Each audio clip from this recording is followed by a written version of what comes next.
Now, it's Splendour in the Grass, and, you know, it's a beautiful festival, some great bands, a lot of characters here, but a band we haven't seen for a fair while, it's fair to say, are the Vines.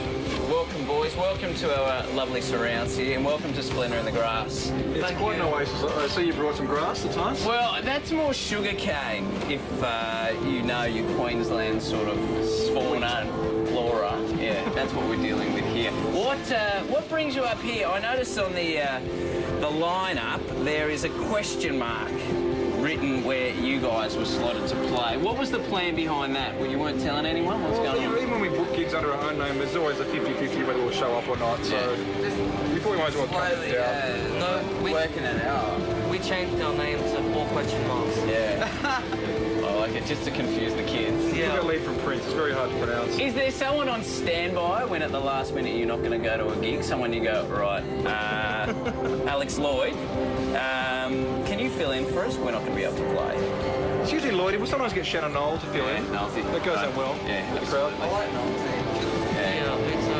Yeah. I don't know if he's ready to be a question mark. Knowles the sort of man who likes Shannon Knoll in bold Ariel Helvetica. Yeah. Just keep that in mind. Okay. Now, you played a couple of secret gigs. You played a gig recently where, you know, just under the radar. Is it just to kind of find your live feet again after a fair bit of a break? That's exactly what it is. Just to see if we can do it, and I think we can do it. So we're ready to do it under our own name, I think, from this point forward. When did you think you were ready to go, all right, we're going to have a crack at this? Was it that you were tired enough or you were feeling comfortable enough with the songs again? Yeah, I think like about a month or two ago, we'd been rehearsing and we felt pretty ready.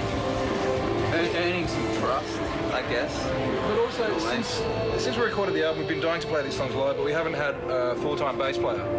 So we've got a new bass player, and we rehearsed a lot. Yeah. And that was what... We haven't really stopped playing since, like... Since we stopped playing. Since we stopped playing, yeah. We've just been doing it, playing in rehearsal rooms. And you talk about earning some trust. Is that amongst yourselves or with other people around? I guess everything, yeah, like feeling comfortable and, yeah, feeling ready to walk up there and do it properly, I guess. I mean, you know? I think we always believed in ourselves, but we sort of have to prove it to other people, the kind of people that book you the shows. They want to know that the Vines can do it for real, so a bit of a test, you know, hopefully we proved that we can do it. And when you come back from a break like that, Craig, when you have a new record out and there's been, you know, a bit of time in between, is there added pressure that you have to kind of prove yourselves all over again? Yeah, I guess so. It's like we're starting again, in a way, seeing as though we had such a long break. Which is the best part of it. It's Yeah. not like you're stuck in some kind of f***ing Ferris wheel. We get to do what we want, Yeah, in a respectful way. We got to reflect, yeah, on what we've been through and everything, and yeah, try and make sense of it, and yeah, ready to start again. And then that comes through in the record, you reckon, all that you guys have been through as a band? Definitely. Yeah. The record's a real forum, or a real sort of, I guess, diary of the dark period between our last gig and this one. Yeah. And you talk about reflection, Craig. Yeah. What sort of stuff, I guess, have you guys learned either about yourselves or as a band in that reflection time that you've gone, all right, we're taking a step back, we're getting off the merry-go-round? What did you kind of learn coming back to play live? Just to be able to appreciate getting to play in a band, not to take it for granted, and try and make every show the best show. And a little bit underground at the same time. We also learned the art of rehearsal, because we used to be allergic to the rehearsal studio, and we've since learned that it's a good place to be. What do you mean? I've got to set up the drums every time and then pack them up. Yeah. Like gigs, someone else does it, it's great. It's unreal. Not like, you know, Phil Jamison just has to carry a mic in. Unbelievable. Makes me wish I played flute or something. There's still time. There's still time. Don't worry about that. So Maybe. previously you didn't rehearse. Is that what you're saying? You honestly didn't rehearse much? Because we were playing so much, and No set list, no rehearsals. yeah. Which made it, the spontaneity of it was the best thing about playing in this band. Yeah. But now it's, I guess we're constructing it a bit, which is fun. It's Yeah. a new thing, you know, Yeah. And when did you realise, okay, maybe we should like practice and have a set list and, you know... Well, we had some expert advice. Our manager told us, guys, when you play again, make it really good. How about go to a rehearsal studio? Practice a bit.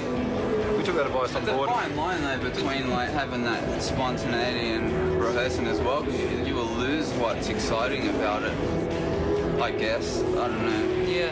And those couple of secret gigs at smaller pubs, you know, they're alright, it's a small crowd, but here it's kind of, you're at your most vulnerable, aren't you? You know, there's thousands of people, a lot of them aren't there specifically to see you, and you've got to almost go, alright, this is the moment we've got to prove ourselves. That's exactly right. When you do your own gig, people bought a ticket because they want to see you play. At a festival, a lot of people are here to see Wolfmother or Brian Wilson or someone else. Or So, just get hammered.